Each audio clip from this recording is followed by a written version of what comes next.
आदमी जी, बीजेपी तो मोदी जी की गारंटी देती है ना, तो फिर आप लोग सफाई क्यों दे रहे हैं आरक्षण के मामले पर? कोई सफाई देने की ना तो जरूरत है, लेकिन जब फेक वीडियोस और जिस तरह से फैब्रिकेट करके तोड़ मरोड़ कर आवाज में ही उसी आवाज में इस्तेमाल करके झूठा प्रचार किया जा रहा है, एक झूठा प्रोपेगेंडा किया जा रहा है, सिर्फ इस वजह से क्योंकि कोई और रास्ता बचा नहीं है, लोग असलियत समझ गए हैं। तो अब झूठ का कैसा इस्तेमाल किया जा रहा है, वो भी AI जनरेटेड वीडियोस द्वारा, उसको लेकर हम लोग बता रहे हैं और उसके लिए बाकायदा तलब भी किया गया है। सोचिए, कांग्रेस पार्टी की, तेलंगाना कांग्रेस की जो प्रदेश समिति है, उसके अध्यक्ष बाकायदा और ऑफिशियल हैंडल से एक ट्वीट करते हैं जिसमें झूठा वीडियो है, जिसमें जो अमित शाह जी कह रहे हैं उस बात को तोड़ मरोड़ कर पेश किया गया है, जब वो कह रहे हैं कि जो आरक्षण SC, OBC और ST को दिया जा रहा है वो किसी तरह से मुसलमानों को या रिलीजियस बेस रिजर्वेशन ना हो, और उसको बदल कर कहा जा रहा है कि वो आरक्षण को ही खत्म कर देंगे। तो इस वजह से जरूरी है दुनिया के पास जाना और बताना कि कांग्रेस अब की हालत ऐसी हो गई है और ऐसा दिवालियापन है कि अब झूठ का ही सहारा उनको लेना पड़ रहा है। झूठ का ही सहारा बचा है दुष्यंत जी? अरे कम से कम जांच परख तो लेते पहले वीडियो को शेयर कर। आपको भी पता है कि आजकल कितने वीडियोस ऐसे चलते हैं। और ये बोलते हैं इनकी पार्टी झूठ बोलती है। अभी इन्होंने परसों झूठ चलाया, कांग्रेस को करारा तमाचा लग गया सुप्रीम कोर्ट से, वीवीपैट का याचिका खारिज कर दी। कांग्रेस के किसी नेता, कार्यकर्ता, समर्थक ने वो याचिका नहीं डाली थी, लेकिन इनको बहाना मिल गया देश में झूठ फैलाने का। अब ये वीडियो की बात कर रहे हैं, क्या वो वीडियो कांग्रेस के किसी नेता ने बनाई? जब सैकड़ों तरीके की वीडियो सोशल मीडिया पे जाती हैं, शेयर तो कर देते हैं लोग। अच्छा, बिना जांचे परखे ऐसे कैसे शेयर कर देते हैं सर? हाँ। जब 10, 20, 50, 100 जगह आप किसी वीडियो को देखेंगे कि भाई देश का गृह मंत्री बोल रहा है, कोई भी व्यक्ति उसमें आसानी से जहां से में आ सकता है, आप में और एक उसका भी बहाना लेके कांग्रेस क्या फर्क रह जाएगा सर? देखिए जी, मुझे अगर अवसर देना है तो दे दीजिए, नहीं तो कह दीजिए चले जाओ, मैं शांतिपूर्वक चला जाता हूँ। बात पूरी करिए, बड़ी बात सवाल पूछ रही हूँ ना सर कि आप में एक आम आदमी, कह रहा हूँ कि कांग्रेस के किसी कार्यकर्ता ने, समाजवादी पार्टी के किसी कार्यकर्ता ने, इंडिया अलायंस के किसी कार्यकर्ता ने कोई झूठ आज तक सोशल मीडिया पे नहीं फैलाया। ये करते हैं झूठ फैलाने का काम, जिसका उदाहरण मैंने आपको दे दिया, किस प्रकार से सुप्रीम कोर्ट के फैसले की आड़ लेके इन्होंने विपक्ष की पार्टियों पर झूठा आरोप लगाया। दूसरा, मैं इनको कहना चाहता हूं, आज सारे दिन भारतीय जनता पार्टी के नेता बड़े उछल रहे हैं, बड़े कूद रहे हैं। 3 दिन पहले एक केस में 307 धारा बढ़ाई गई इंदौर के कांग्रेस प्रत्याशी के ऊपर, और आज उसे नाम वापस लेने के लिए मजबूर कर दिया गया। ऐसे 400 पार करेंगे, ऐसे 400 पार करेंगे। आप उनके 400 पार की खारिज करा रहे हैं सर, आप किस तरह से 40 पार करेंगे उसको सोचिए ना प्रोफेसर कुमार जी। अरे भाई, चुनाव आरक्षण का नाम जा रहा तो हाथ जोड़ लीजिए लोगों से। डरने क्यों लगती हैं? देखिए, मैं आरक्षण के ऊपर कुछ बेसिक मुद्दे उठाने जा रहा हूं।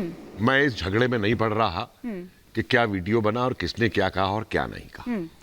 मेरा ये मानना है और मेरा ये तजुर्बा है कि जब से आरक्षण इस देश में लागू हुआ, संविधान बनने के बाद जो सीटें रिजर्व की गई, उन सीटों के ऊपर जब भर्तियां नहीं की जाती थी, सालों तक वो सीटें खाली पड़ी रहती थी।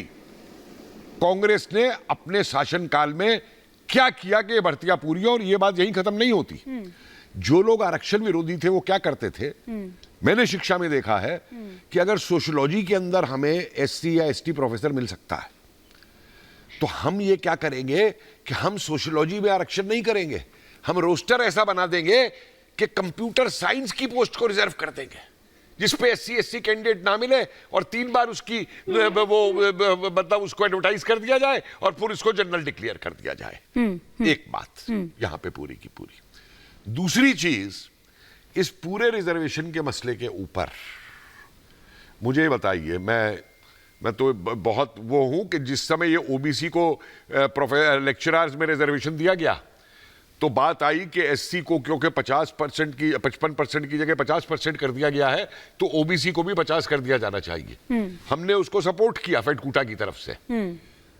मिनिस्ट्री ने ऑर्डर दे दिया, HRD ने, इनके यहाँ वो बैठा था यूजीसी के अंदर चेयरमैन, जब तक बिहार का इलेक्शन नहीं पूरा हो गया उसने उसको निकाल के नहीं दिया उस ऑर्डर को। और एक चीज और मैं बताना चाहता हूं, ये जो नौकरी और आरक्षण की बात हो रही है, मुझे बताइए कि सरकारी नौकरियों के अंदर क्लास 4 ये सब एजेंसी से लिए जाएंगे, और उसके अलावा जो और भी आपके यहाँ जगह हैं, कंप्यूटर ऑपरेटर, ये वो दुनिया भर की, इनको एजेंसियों से लिया जाएगा, जिनको पूरी तनख्वाह नहीं दी जाएगी, जिनकी कोई पेंशन नहीं होगी, कोई प्रोविडेंट फंड नहीं होगा, 17-18 हजार रुपए उनको दिए जाएंगे। ये प्रथा सरकार के अंदर किसने शुरू की? और उसका रिजर्वेशन के ऊपर क्या प्रभाव पड़ा? 2005 के अंदर ये प्रथा शुरू हुई, जिससे सबसे ज्यादा आरक्षण की नौकरी मारी गई उस काल के अंदर। गीता भट्ट जी भी हमारे साथ जुड़ चुकी हैं। 2005 की जिसकी आदरणीय प्रोफेसर साहब कह रहे हैं वो अल्पकालीन थी और बहुत ज्यादा भर्तियां नहीं हुई। इन्होंने तो 30 लाख भर्तियों को रोक दिया है। देखिए, मैं तो और सारे के सारे किस प्रकार से ले रहे हैं? मेरी बात को टालिए मत, कॉन्ट्रैक्ट की भर्ती कर रहे हैं। दुष्यंत जी टालिए मत, हाहाकार मच रहा है साहब। टालिए मत मेरी बात को। आदरणीय प्रोफेसर साहब, रेलवे को बेच दिया, रेलवे नहीं बिकी, आरक्षण बिक गया। जो आरक्षण के द्वारा तर्क का जवाब नहीं गरीब का, दलित का, जवाब तो दे दीजिए ना, फिर मेरे को जवाब साहब का रुख करना था, वो नौकरी बिक गई। आपने तीनों का जवाब नहीं हो रहा है। दुष्यंत जी जवाब तो दे दीजिए, फिर मैं जवाब मैंने दे दिया। वो अल्पकालीन बस इतना ही हो गया। अल्पकालीन क्यों थी? क्यों मारी गई अल्पकालीन में नौकरियां इतने लोगों को बनाने के लिए? कई बार कोई अल्पकालीन नहीं थी, आपने पूरी पॉलिसी बना दी। प्राइवेट एजेंसियों का आप लोगों ने फायदा कराया आदि। अरे मैंने ईडू के अंदर ये किया कि सफाई कर्मचारियों को आधी तनख्वाह देते थे, मैंने एक का अकाउंट खुलवाया बैंक के अंदर, मुझे मालूम है आरक्षण मैंने क्या किया। ठीक है, ठीक है। जहां सरकारी निकायों में आरक्षण मिलता था, दलित को, पिछड़े को, आदिवासी को, गरीब को, वो संस्थाओं का प्राइवेटाइजेशन कर दिया। ठीक है, ठीक है दुष्यंत जी, दुष्यंत जी जवाब साहब, आप यहाँ पर क्या देख रहे हैं? ये डर वाली सियासत। एक सेकंड सर, एक सेकंड। ये पूरा विपक्ष जो है ये कहा जा रहा है कि डराया जा रहा है, भरमाया जा रहा है, और साथ ही साथ क्या इसको देखिए, क्या वोट बैंक एक देखें, ये उसकी सियासत, उसके लिए ये है, सत्ता पाने के लिए दरअसल ये हो रहा है, इसीलिए डराया जा रहा है। आप ही की इसी सवाल में से सवाल निकाल लेता हूँ। चुनाव है मोहतरमा, कहाँ जा रही दूर? वो है ना एक राहत इंदौरी का बहुत मशहूर शेर है कि अंधेरे चारों तरफ साएं साएं करने लगे, चिराग हाथ उठाकर दुआएं करने लगे, और सलीका जिनको सिखाया था हमने चलने का, वही लोग आज हमें दाएं बाएं करने लगे। अब आपको बताता हूं कि आरएसएस की और भारतीय जनता पार्टी की जो मानसिकता है वो संविधान विरोधी है और आरक्षण विरोधी है। आपको बताऊं, अभी पूछिएगा प्रोफेसर साहब से, 1948 के अंदर गोलवालकर जी ने सबसे पहले अगर विरोध करा तो बाबा साहब भीमराव अंबेडकर का विरोध करा और उनके पुतले जलाए और संविधान का विरोध करा और मनुस्मृति को तायीद में बात करी। पूछ लीजिए, हिस्ट्री के प्रोफेसर है। तीसरी सबसे बड़ी बात, 2017 में भारतीय जनता पार्टी के सीपी जोशी कहते हैं कि आरक्षण खत्म होना चाहिए। 2015 में आदरणीय मोहन भागवत जी कहते हैं कि आरक्षण की समीक्षा होनी चाहिए। और अभी इनके एक सांसद जिन्होंने कहा कि हमको 400 सीटें इसलिए चाहिए कि हम संविधान बदल दें। जब आप संविधान बदल देंगे तो आरक्षण के ऊपर आंच नहीं आ रही है, आप मुझको बताइए। और अब सबसे बड़ी बात, उत्तर प्रदेश में 3 स्टेट यूनिवर्सिटीज हैं जिसमें 75%, 73 से 74, 75% लोग जो हैं वो एक ही अपर कास्ट के लोग हैं। बाकी ओबीसी दलित समाज के कितने लोग हैं? 1125 पद है प्रोफेसर्स के।